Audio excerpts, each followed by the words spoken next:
Hi friends, welcome. Bharathi Kannamma இன்னைக்கு எபிசோட்ல வந்த இன்ட்ரெஸ்டிங்கான சீன்ஸ் பத்தி பார்க்கலாம். ஹாஸ்பிட்டல்ல நடக்கிறத காமிக்கிறாங்க. கண்ணம்மா இப்போ பாரதியோட கேபினுக்கு வராங்க. நாளைக்கான அப்பாயின்மெண்ட் எல்லாமே நான் ஸ்கெடியூல் பண்ணிட்டேன் சார், அதை பார்த்து நீங்க செக் பண்ணி சொல்லிட்டீங்கன்னா ரீஷெடியூல் பண்ணிடுவேன் சார் அப்படின்னு சொல்றாங்க. பிரவீன் ஒரு பேஷண்ட்டுக்கு நீங்க ஓப்பன் ஹார்ட் சர்ஜரி பண்ணிருக்கீங்க, அவங்க இப்ப கத்தார்ல இருக்கிறாங்க, அவங்க மறுபடியும் உங்களை பாக்குறதுக்கு அப்பாயின்மெண்ட் போட சொன்னாங்க சார், போடலாமா வேணாமா அப்படின்னு கேக்குறாங்க. ஏன்னா அவங்களுக்கு ரொம்ப டிலே ஆயிடுச்சு, உடனே அப்பாயின்மெண்ட் போட்டுருங்க அப்படின்னு பாரதி சொல்றாரு. பாரதி கண்ணமாட்ட சொல்றாரு, நேத்து நான் வீட்டுல போனதுல இருந்து வீட்டுல யாருமே என் கூட பேசல, ஏன் ஹேமா கூட என்கிட்ட பேசல அப்படின்னு சொல்றாரு. மத்தவங்க யாரும் பேசாம இருந்தா கூட நான் தாங்கிப்பேன், ஆனா ஹேமாட்ட பேசாம என்னால இருக்க முடியல அப்படின்னு சொல்றாரு. ஹேமா உங்க மேல கொஞ்சம் பாசமா இருப்பால, அவட்ட சொல்லி என்கிட்ட பேச சொல்லுங்க அப்படின்னு பாரதி சொல்றாரு. கண்ணம்மா சொல்றாங்க, நீங்க டாக்டர், நான் இங்க இருக்கிற அட்மின் ஆபீசர், அவ்வளவுதான் நம்ம ரெண்டு பேருக்கும் இடையில இருக்கிற ரிலேஷன்ஷிப் அப்படின்னு சொல்றாங்க. இந்த ஹாஸ்பிட்டல் சம்பந்தமா எந்த ஒர்க் இருந்தாலும் எனக்கு கொடுங்க, நான் அதை 100% பக்காவா செஞ்சு முடிச்சிருவேன் அப்படின்னு சொல்றாங்க. மற்றபடி உங்க பர்சனல் விஷயத்த பத்தியோ உங்க ரிலேட்டிவ்ஸ் பத்தின விஷயத்தையோ என்கிட்ட பேசாதீங்க, எனக்கு அதுல விருப்பமும் இல்லை அப்படின்னு சொல்லிட்டு கண்ணம்மா போயிடுறாங்க. பாரதி மனசுல நினைக்கிறாரு, பெரிய இவ மாதிரி பேசிட்டு போற, நான் உன்கிட்ட வந்து ஹெல்ப் கேட்டுட்டேன்னு உனக்கு இலக்காரமா போச்சா அப்படின்னு நினைக்கிறாரு. டிஎன்ஏ டெஸ்ட் ரிசல்ட் மட்டும் வரட்டும்டி, அதுக்கப்புறமா யாரு நிரபராதின்னு தெரிய வரும், அதுக்கப்புறமா யாரு காலில் யாரு விழுறாங்கன்னு பார்க்கலாம் அப்படின்னு நினைக்கிறாரு. அடுத்ததா சௌந்தர்யா வீட்டுல நடக்கிறத காமிக்கிறாங்க. ஹேமா அழுதுட்டே ஒரு சூட்கேஸ்ல அவங்க ட்ரெஸ் எல்லாத்தையும் பேக் பண்ணி எடுத்து வச்சிட்டு இருக்காங்க. ஹேமா பாரதியோட போட்டோவை பார்த்து அழுறாங்க. ஏன் டாடி என்ன ஒரு அனாதன்னு என்கிட்ட சொன்னீங்க, கடைசி வரைக்கும் சொல்லாமலே இருந்திருக்கலாமே அப்படின்னு சொல்றாங்க. நீங்க சொன்னதுல இருந்து என்னால இந்த வீட்லயே இருக்க முடியல டாடி அப்படின்னு அழுறாங்க. அடுத்ததா பாரதி இப்போ வீட்டுக்கு வராரு. வீட்டுல இருக்க யாருமே பாரதிட்ட பேசவே இல்லை. லட்சுமி இப்போ கண்ணம்மாவை கூட்டிட்டு சௌந்தர்யா வீட்டுக்கு வராங்க. என்னம்மா லட்சுமிகிட்ட கேட்குறாங்க, அப்படி என்ன முக்கியமான விஷயம் ஹேமா பேசணும்னு கூப்பிட்டுருக்கா அப்படின்னு கேட்குறாங்க. எனக்கு எப்படிமா தெரியும், நீ வீட்டுக்குள்ள வாமா அப்படின்னு கூட்டிட்டு போறாங்க கண்ணம்மாவை. லட்சுமி கண்ணம்மா ரெண்டு பேரையும் பார்த்த உடனே வீட்டில் இருக்க எல்லாருமே ரொம்ப சந்தோஷமா அவங்ககிட்ட பேசுறாங்க.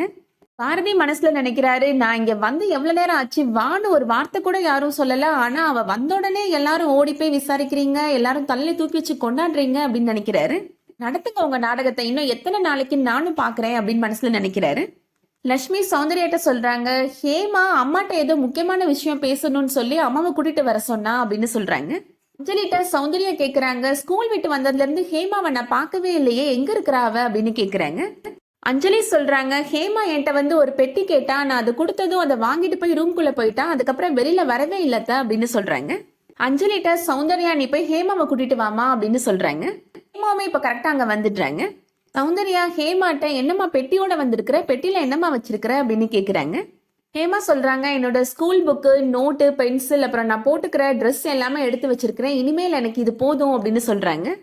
இதெல்லாம் இப்ப எடுத்து வச்சிருக்கிற அப்படின்னு எல்லாருமே கேள்வி கேட்கறாங்க ஹேமாட்ட. ஹேமா சொல்றாங்க, நான் அனாதை தானே, நான் ஆசிரமத்துல இருந்து தானே வந்தேன், உங்க எல்லார்ட்டையும் கெஞ்சி கேட்கிறேன், யாராவது கொண்டு போய் மறுபடியும் என்ன அந்த ஆசிரமத்திலே விட்டுருங்க அப்படின்னு சொல்றாங்க. ஏன் ஹேமா இப்படிலாம் பேசிட்டு இருக்கிற, அப்படிலாம் பேசாத அப்படின்னு பாரதி சொல்றாரு. நீங்க என்கிட்ட பேசாதீங்க, நான் உங்ககிட்ட பேச விரும்பல அப்படின்னு ஹேமா சொல்லிடுறாங்க. வேணு சொல்றாரு, இப்படிலாம் பேசக்கூடாது ஹேமா, நீயும் லட்சுமி போய் விளையாடுங்க அப்படின்னு சொல்றாரு. இனிமே ரூமுக்கு போக மாட்டேன், இந்த வீட்லயே இருக்க மாட்டேன் அப்படின்னு ஹேமா சொல்றாங்க. நான் பிறந்தப்ப என்னை யாரோ கொண்டு போய் ஆசிரமத்துல தானே போய் விட்டாங்க அப்படின்னு சொல்றாங்க.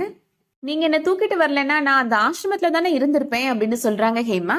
நீங்க இங்கே தூக்கிட்டு வந்ததுனாலதான் நான் இந்த வீட்டு பொண்ணுன்னு நினைச்சு வளர்ந்தேன் அப்படின்னு சொல்றாங்க ஹேமா. நான் நிறைய சேட்டை பண்ணிட்டேன், உங்க எல்லார்ட்டையும் நிறைய உரிமை எடுத்துட்டேன், எனக்கு இதெல்லாம் போதுன்னு தோணுது அப்படின்னு ஹேமா சொல்றாங்க. நான் மறுபடியும் ஆசிரமத்திலே கொண்டு போய் விட்டுருங்க பாட்டி அப்படின்னு ஹேமா சொல்றாங்க. உடனே அகிலன் கேட்கிறாரு, நீ அங்க போகணும்னு தோன்ற அளவுக்கு இங்க என்னமா நடந்துச்சு, அதை சரி பண்ணிடலாம் சொல்லு அப்படின்னு கேட்கிறாரு. ஹேமா சொல்றாங்க, நான் ஒருத்தரை என்னோட அப்பான்னு நினைச்சு ரொம்ப பாசமா இருந்தேன், ஆனா அவர் என்கிட்ட வந்து நான் உன்னை அநாத ஆசிரமத்துல இருந்து தான் தூக்கிட்டு வந்து வளர்த்தேன்னு சொல்லிட்டாரு அப்படின்னு சொல்றாங்க.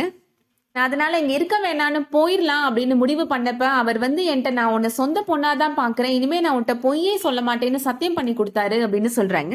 நான் ஒரு வாரத்துக்குள்ளேயே என்கிட்ட கான்ஃபரன்ஸ் போறேன்னு போய் சொல்லிட்டு வெண்மா ஆண்டியை கல்யாணம் பண்றதுக்காக போயிட்டாரு அப்படின்னு சொல்றாங்க. இதுவே அவரோட சொந்த பொண்ணா இருந்தா இந்த மாதிரி என்னை கஷ்டப்படுத்திட்டு பொய் சொல்லிட்டு போயிருந்திருக்க மாட்டாருல்ல, இனிமே நான் இந்த வீட்லயே இருக்க மாட்டேன் அப்படின்னு சொல்றாங்க ஹேமா.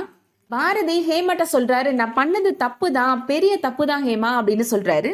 இனிமேல் நான் உன்கிட்ட போயே சொல்ல மாட்டேன் ஹேமா, என்ன நம்பு ஹேமா, நீ இல்லாம என்னால இருக்கவே முடியாதுமா அப்படின்னு சொல்றாரு. ஹேமா சொல்றாங்க, நீங்க மறுபடியும் பொய் சொல்லிட்டே இருக்கிறீங்க, திருப்பியும் நீங்க என்கிட்ட பொய் சொன்னா அதை என்னால தாங்கிக்கவே முடியாது அப்படின்னு ஹேமா சொல்றாங்க. ஆசிரமத்துக்கே போயிடுறேன் அப்படின்னு சொல்லி அழுறாங்க. அதோட இன்னைக்கான எபிசோட் முடியுது. இந்த வீடியோ உங்களுக்கு பிடிச்சிருந்துச்சுன்னா லைக் பண்ணிக்கோங்க. ரெகுலர் சீரியல் அப்டேட்ஸ்க்கு நம்ம சேனலை சப்ஸ்கிரைப் பண்ணிக்கோங்க. தேங்க்ஸ் ஃபார் வாட்சிங்.